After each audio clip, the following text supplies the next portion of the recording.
I'm Mike Russell, and I'm here to help you create great sounding audio. Over the years, I've helped hundreds of thousands master audio production.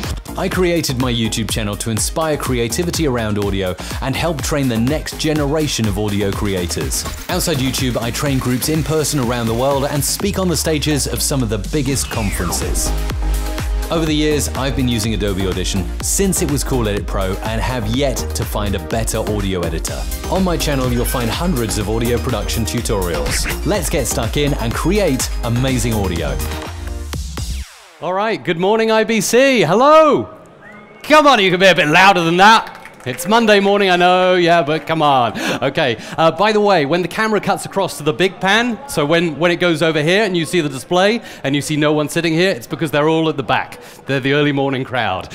So thank you for coming along. I wanted to talk to you today about podcasting and how it changed my life. So imagine this, a sunny day in an English country park. I pull out my smart device, switch it on, and download the podcast app for the very first time. I find my first podcast.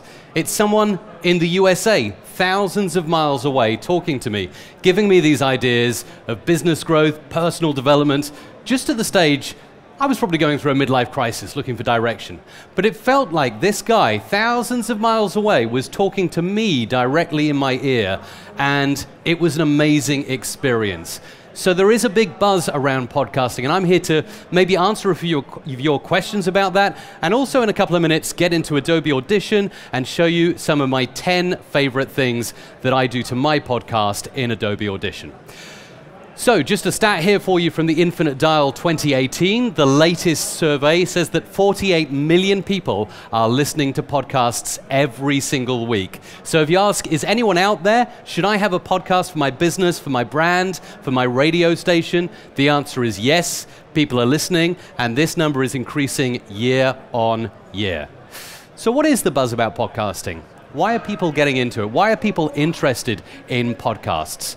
As I've mentioned with my story at the start, it's a very personal medium. So people are listening and discovering ideas through your voice.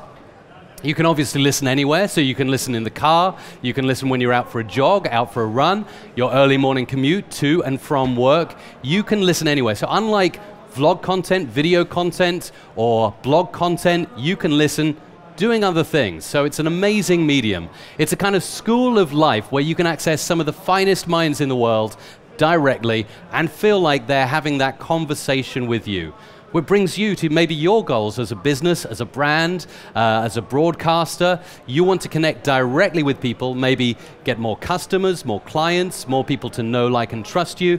Podcasting is a fantastic way to do it. And that's why I believe it's your duty to have a podcast. Just interested, who already has a podcast here? Yes!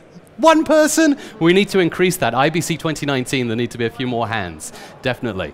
So let's talk a little bit before we go to Adobe Audition about your unique voice. You might say to me, Mike, you know, there are already 10, 20, 100 podcasts covering news, covering media, covering business, covering my take on politics. I don't want to add to that noise. I don't want to put another podcast out there. And my answer to you is you have a unique voice. You have a unique way of saying things, and that's why you should do it. Or you might say, well, do you know what? I proposed an idea to the program controller of my radio station, and they said to me, it's not going to be popular enough. And then I looked on the podcast directory. There is no podcast covering the topic I'm interested in. And I'd say to you, well, start the first one. Even if you get 10 listeners, 20 listeners, maybe just your friends, and they tell their friends to start with. 20, 30 listeners, 40 listeners, that's a room like this. That's a room like in IBC. So start, grow, and remember your first episode is always going to be atrocious. I can link you to my first episode, and it was terrible. So you'll get better over time. So finally, before we get into Audition, is it easy to start a podcast? Yes, it is. Barrier to entry is very low. You walk around IBC, you see the beautiful microphones and gear. With podcasting, the equipment you need can be as simple as what I have in my studio, a microphone, a compressor, an audio interface. It can just be that gear. Here's some of my advice on some of the microphones, preamps, and audio interfaces I would recommend to get started with podcasting. A couple of dynamic microphones I really like that are very forgiving if you don't have a sound-treated or soundproof room, because not all of us do. If we're businesses or brands and we're working from a secondary room, or maybe we're even starting a podcast from home, a dynamic mic will definitely be more forgiving. A preamp is definitely optional, but it can just enhance the sound of your voice, and the audio interface will do the A to D conversion, converting your analog microphone signal into digital format, into USB, so that you can get it into Adobe Audition, which, by the way, is why I'm here today. It's my favorite audio editor, my audio editor of choice. I've been using it since it was called Edit Pro. I have hopped around, I've tried out different audio editors over the years, but I've always returned to Adobe Audition, simply because it's fast, it's efficient. As you'll see in a moment, it templates things that I do regularly on a weekly or monthly basis. If I had to set up all the presets and all the intros and outros from scratch, that would be a nightmare. But with Audition, I can do that, and the onboard effects do everything that I need and more for podcasting, for broadcast, for creating the intros and outros that I use. And unlike other software, it's always introducing new stuff that I'll show you in a moment. The denoise and de-reverb are going to be fantastic for podcasters. So let's hop in. Let's take a look. I've got just under 25 minutes to rifle through around 10 different features that I really enjoy inside Adobe Audition. So let's get through them and let's answer some of your questions. By the way, at the end, I will be here to answer some of your questions here. I'll be hanging around, so if you want to come up and go into depth on anything at all, just come and get me. And if you're watching on Facebook now, post a comment down below, and I'll try and get in and answer your comments after the live stream. So let's have a look. This is a bit of audio from a podcast. Let's have a listen. I try to read about other folks so I can have a better understanding. Okay, couple of things about that audio. First of all, it's probably difficult to hear. The levels aren't quite right, so the second feature I'll show you is how to level things out. And also, it could be crisper, it could be clearer, and that's the first pain that I'd like to solve in Audition with this voice. And you can do that really easily with EQ. Now, many of you will be pros, you'll already know about this, but for those of you that don't, I'll show you some basic techniques. Selecting this audio, going into Effects, and then into Filter and EQ, and we're looking at the parametric equalizer there. So parametric equalizer will bring up a nice equalizer like this. Now, there are a few easy wins we can do to make this audio sound better. The first thing is adding here a high-pass filter. That will roll off any bass frequencies that are not needed in your voice. So any mic rumble, any car noises of cars zooming by your office or anything, that's all gone. I would set that up by just moving it along until I can hear it kicking in.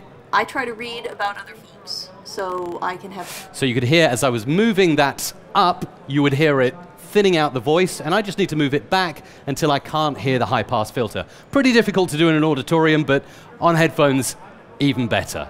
And then you want it crisp and clear, so you might add some high frequencies. You might change the curve to be a little more precise and just say, I want above 8K or 10K. And again, I'll do an extreme example so you can hopefully hear a difference. A better understanding of them.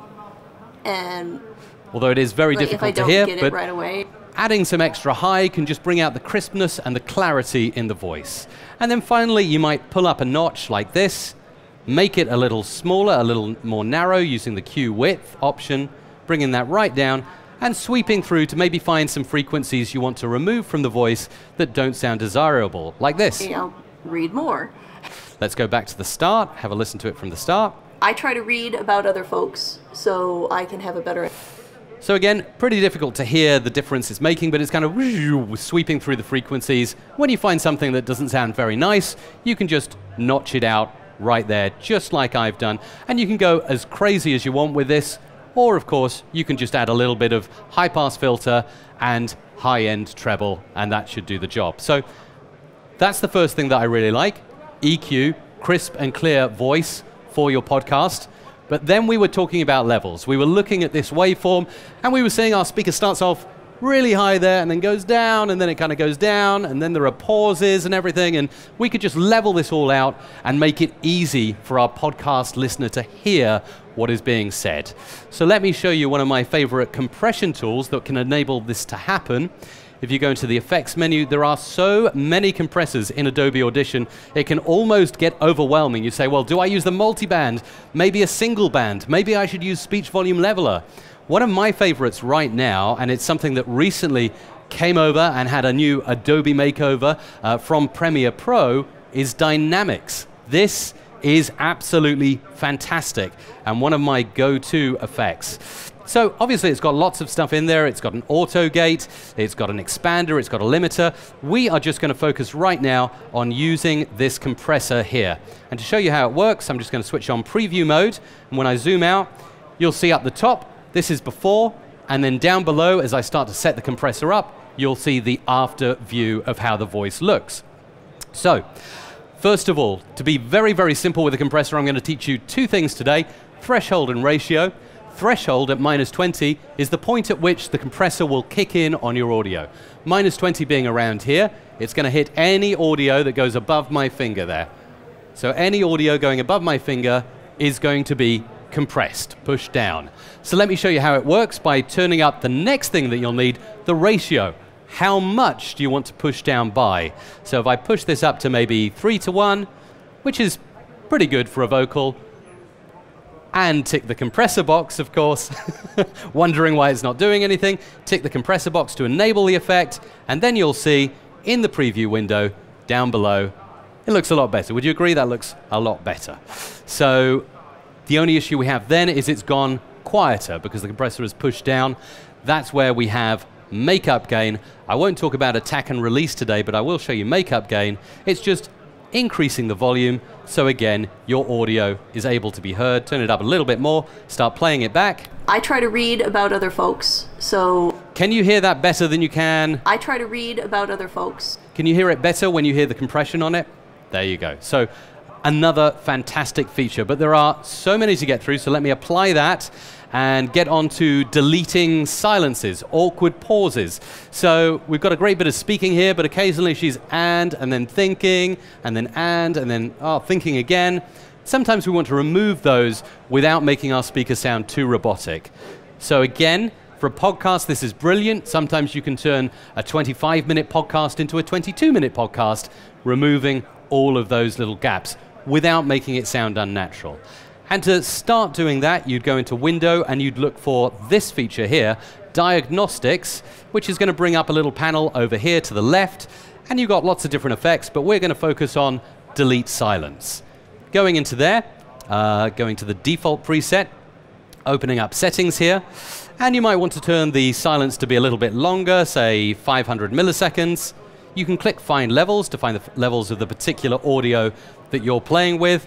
And then you can scan the audio, and then down below you will see, if I move this up, it's identified a couple of bits that it wants to pull out of your audio to kind of get rid of those silences and speed it up. So there you go, it's done a pretty good job. That's probably a bit too tight. And like if I don't get it right away. So it's a bit too tight, but you can tweak that in to get it just right, so you're removing silences, speeding things up, but not making it sound unnatural. So delete silence. Often, as podcasters as well, we come across not perfect recording environments. We can be at IBC with a microphone picking up loads of background noise. We can be in our home studio, maybe in a car. Even here in this recording, if I now switch to spectral frequency like this and show you the parts that are supposed to be quiet, so wherever our speaker is not speaking, this should really be black, silent, showing that there's no audio when our speaker is not speaking. But we can clearly see here at the pauses, there's a lot of noise here. And just to give you a further example of the fact that there is noise, I can take the noise only, I can go into the favorites menu, and I can normalize this noise to make it as big as it possibly can be, and then I can play you the noise only. So there's all that noise in this podcast recording. Now, before, what you would have had to have done is select that noise and go into the effects menu, noise reduction restoration, and go through a heavy process of capturing the noise print, reducing the noise using a very scary looking effect that uses EQ settings and spectral decay and all of that kind of stuff. Adobe Audition in the new release coming soon have made it super, super simple. And I know this morning and over the last few days you've seen Jason Levine revealing the fantastic denoise effect. I'm going to show you why I think this is really good for podcasters. Open up denoise. This is why it's good for podcasters, particularly those who are just starting a podcast. It's one slider. It's essentially one slider. There is a processing focus where you can choose the frequency, the EQ bands you want to work on, but essentially it's how much noise reduction do you want? No noise reduction or 100%. And all you have to do is dial this slider up until you get to your sweet spot. You don't want to overdo it, but I'll show you how it would work now by just zooming back out, showing you the preview window, and let's not listen, let's just look at the spectral frequency view and see how it looks. So I'm going to go right up to 100%, and watch down below. Can you see now? This is looking a lot more desirable in between the speaking. We've got now nice, black, silent gaps. And for this example, I'm going to play it back, start sliding up, and show you the difference. I might actually add a little run of more compression just to really bring that noise up quite a bit. So let's make this really loud and noisy. Okay, that's going to be super noisy. Let's turn that up. Play this back. Of them. And ending of them. So now I've added really harsh compression to that. It's really brought the noise up. Now let's listen to denoise and see how this fantastic new feature coming soon works. Denoise, 0%. I'm going to roll up to 100 as I play back. I try to read about other folks so I can have a better understanding of them. And like, if I don't get it right away, I'll read more. Let's play it back and switch it on and off as we go. I try to read about other folks so I can have a better understanding of them. And like, if I don't get it right. Do we agree that's making a huge difference? Denoise, absolutely fantastic. Coming soon. Podcasters are going to absolutely love it. So let's move on now. We've looked at crisp and clear vocals. We've looked at leveling out your audio. We've looked at removing awkward silences. We've also looked at the fantastic new denoise, which is so easy to use. Now I'm going to take you over into the multi-track and show you intros and outros that you'll often put at the start and the end of a podcast to begin and to end your show. Often it'll be you speaking over a piece of music like this. Hey, I'm Mike Russell from Music Radio Creative. But often the problem that podcasters have and those in the audio broadcast industry have is the music is too loud. How do I make the music quieter and the vocals easier to hear? And again, we're going to use Essential Sound for this. It's really easy to mark all of your speech. So all of that on the top track, that's the host track, is dialogue. And then this down here is my intro music for my podcast. I just marked that as music. Let me just undo that and zoom in so I can show you exactly what I did there. I selected the music down here. I then went over to music in Essential Sound, marked it as such, and now I get all these options over here specific to the music. Today I'm going to focus specifically on this ducking panel here, which is brilliant. Now when I tick it, keeping the music in view down here, you will see we get a new line appearing on the music down there. And this is Adobe Sensei technology, so a bit of machine learning and AI, detecting where it should be ducking the music down when you're speaking. And when you're not speaking, if you set it appropriately, it will pull the music back up. It's really, really good, and it means that you don't need to worry about scary things like sidechain compression or writing on the keyframes and doing it manually. This will do it for you just by setting up these features here. And you can see here, I can change the amount we're fading out by. So we might say, well, minus 18 dB, it's quite a lot of ducking. So I just want to pull the music down by, say, 3 or 4 dB. And you'll see how the dotted line just goes up to match that. I might want to make the fades faster and sharper, so I can move that over. And the sensitivity lower or higher. And obviously, the lower I make it, let's just push that up. You can see now, it's looking at every time I take a pause in between a word or take a breath, and it's going whoosh, whoosh, whoosh, and sucking the music back up. That's probably a little bit too much. You're probably going to get music that goes whoop, whoop, whoop when you're talking. So set this to your taste, but when you dial it into the right settings, you can really have a really, really very sweet setup. Let me just dial this back into something that's going to sound appropriate. That's going to be pretty good. Play it back.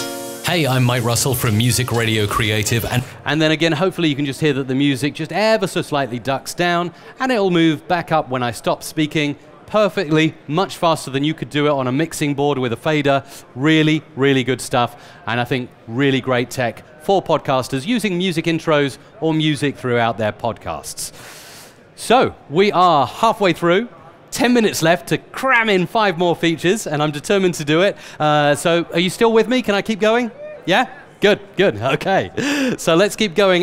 Repetitive things, right. This is such an issue for podcasters. You can get in and you can say, right, I want to set up my template. I use this every week to do my show. I've got a host track here. And over on the effects rack, I've got speech volume leveler. And then on the sound effects, I'm adding some dynamics. Let's just zoom into the effects rack here. Dynamics and EQ. And then on the music, I've got a hard limiter running. I don't want to have to set this up every time. I don't want to have to drag in my intro and outro every time. I just want this to load every time I start a new multi-track session. So to get this working, you can go into File up here, and then you can export Session as Template, and then you can call it something like Mike's Podcast Template. This will then save all of your effect settings, every single thing you've done in the multitrack, even the audio you've dropped into the multitrack will be saved into your template, and you just click OK to that, and then I'm going to close down this session completely. So close like that, get rid of that, and now I'm ready to start a new multi-track session. This is Mike's Podcast, episode 002 now. Enter. One thing I didn't do, which I need to do, is make sure that I select the template, Podcast 002. Template is here. There we go. Mike's Podcast template is right there. Click it. And then this will be remembered every time you start a new multi-track session after you've done it once. Click OK. There you are, ready to start with your intro and start recording your episode. All the effects racks effects come back. It's brilliant. It's a massive time saver. So repetition can be made much shorter, your repetitive tasks, just by templating them. Finally, I might mix down some audio. So let's mix down this intro now. Multi-track, mix down the time selection. And then I get something nice back in the waveform view. Let's switch off spectral frequency. Let's switch off preview. That's my waveform.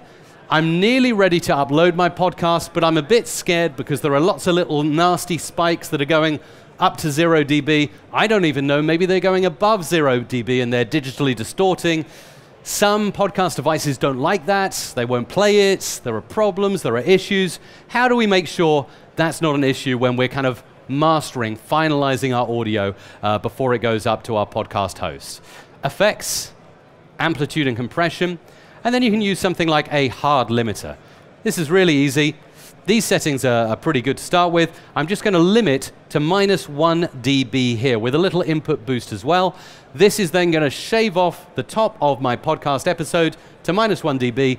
No audio will go above that line. Keeps it in a nice, safe area. So click Apply. Zoom out, and look at that. It's given my audio a nice haircut. Look at that, right the way across. Everything's gone off the top from -1 dB. It'll sound pretty good, and it will work and play on every device. So fantastic stuff for mastering. The last few minutes, we'll get into loudness, ID3 tagging, and another new feature that I'm really excited about that you might have seen Jason reveal earlier on with the audio tools for post-production. So let's get into feature number 8 that I love for podcasters. Most of the time when you're producing a podcast, you have to go to a third-party plugin to measure your loudness levels. Loudness, as I'm sure many of you in this crowd know, it's super important for TV, for broadcast, and for anyone that doesn't know about loudness, when you switch on the TV and watch a show, and then the ads come in and they're much louder, that's not a matching loudness level. So you want the same perceived loudness of everything. So the idea for podcasters is to have your podcast the same perceived loudness as every other podcast on the directory, so that people with earbuds in aren't getting deafened when your show comes on and then turning it up for the next show and then getting a blast from the next podcast. It's kind of like Spotify. They go to -14 LUFS. That's their standard. So when you hear the music, you're never having to turn up or down your speaker. You're getting a nice consistent volume. So a couple of tools I really like in Audition. First and foremost, in Effects and Special, we've got a loudness radar meter right here. Click into that, and you can monitor your loudness levels. So I'm looking at a target loudness there of -16 LUFS. And we can go to the radar, and I'm going to turn this down because it might be quite loud. Start playing back. Hey, I'm Mike Russell from Music Radio Creative, and let it welcome monitor to for a the while. Adobe Audition podcast. And we're hitting around minus 11 LUFS. We want to try and aim for minus 16, which is the Audio Engineers Society agreed level for podcasts, minus 16. So we'll get out of that, and we'll open a new window, match loudness right here. Fantastic feature in Adobe Audition. Opens this empty window here, and all you do is drop your podcast into that window, go to the match loudness settings. I'm going to zoom in on this so you can see exactly what I'm doing. Change the LUFS to exactly where we want it to be, minus 16 LUFS right there, and pretty much all you need to do is hit run. It's going to run its magic, and there we go. We now have a podcast that is at minus 16 LUFS. It's going to sound the same volume level as all the other podcasts, and we're not going to have anyone deafened or scared by your show. All right, finally, in the last 5 minutes, 2 more features I really like for podcasting. This is a big feature for me, adding metadata to your podcast. When people are downloading your show onto their smart device, they're getting a bit of artwork, they're getting title, they're getting artist in there. All that information is in your metadata, in your ID3 tags. Adobe Audition can do this all for you. You never need to leave the app before you save your final podcast show. Before, people were downloading third-party programs like ID3 Editor, or they were going into iTunes and like opening the file up there and adding the metadata. That's all a bit messy. Again, you're spending more time doing that stuff where you could just be inside Audition. And again, it's in the window menu, but I prefer to remember this by its shortcut, Control if you're on a PC, or Command if you're on a Mac, and P. And I say it's P for podcast, and it'll open a window. I'll close down Essential Sound, drag this out a bit so you can see it, zoom into the metadata window, and then you just want to choose the metadata appropriate for a podcast, which is ID3. And then in there, you can add your title, Adobe Audition Podcast. You can add the artist, my name. If you want, of course, as many podcasters will do, they'll add album artwork as well. So it's all saved into the MP3 file right there. You'll notice that the Browse button is actually grayed out right now. And the reason for that, I've discovered, is you need to save it as an MP3 file first. Once you've saved this, you can then click Browse and add the artwork in, and then just hit Command-S to save that artwork into your file. So ID3 tagging, fantastic stuff, right inside Audition. Every podcaster needs to do it, so it's good if you can do it inside the app. And finally, is everyone still got enough time for one more feature that I think is really cool? Yes, let's do it. Okay, so we've looked at denoise, how simple, how easy that is to use. De-reverb is another fantastic new feature. I'm so excited about this. It's coming soon in the new release of Adobe Audition. And again, as podcasters, often we're out and about recording things. I've recorded things where microphones are halfway over the other side of the room, or as I'm not really a video pro, I will sometimes put a little Rode Video Micro on top of a camera and then stand away from the camera and then realize, well, that's not really very good audio. So de-reverb is fantastic if you've got some audio that doesn't sound good and you need to rescue it because it's the only take you got. Maybe you recorded on location, you can't go back there and record again. De-reverb is really going to help you out. And let me show you it in action in the last couple of minutes here. De-reverb right here. Okay, so this track is me speaking in a large room with a Rode Video microphone halfway across the other side of the room. Lots of reverberation, as you'll hear. Let me turn it up and play it. These are Studer desks, which are really, really cool. You got the good old PFL prefix. So again, the auditorium here is increasing the reverb, but you get the idea. There's a lot of reverb on that track. So let's show you de-reverb effects, and then noise reduction restoration right here. And then right here at the bottom, you'll see de-reverb is there. And again, if you've got used already to denoise, you're going to love this interface because again, it's so simple to use. It's one slider, 0 up to 100, and you dial it into the sweet spot.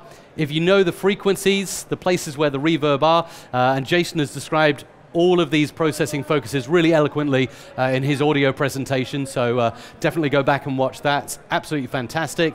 So different scenarios might call for a different processing focus, but really, if you're getting started, start sliding the fader from 0 up to 100, and let's watch what happens. So I'm going to zoom out like this.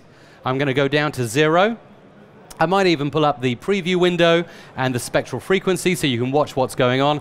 And in real time, I'll play back this audio and I'll move the processing focus up. These are Studer desks, which are really, really cool. You got the good old PFL, pre-fade listen. That's a pretty cool sweet spot. As you can see here in spectral frequency, it's working really hard to remove any of the echo, any of the reverberation from that room.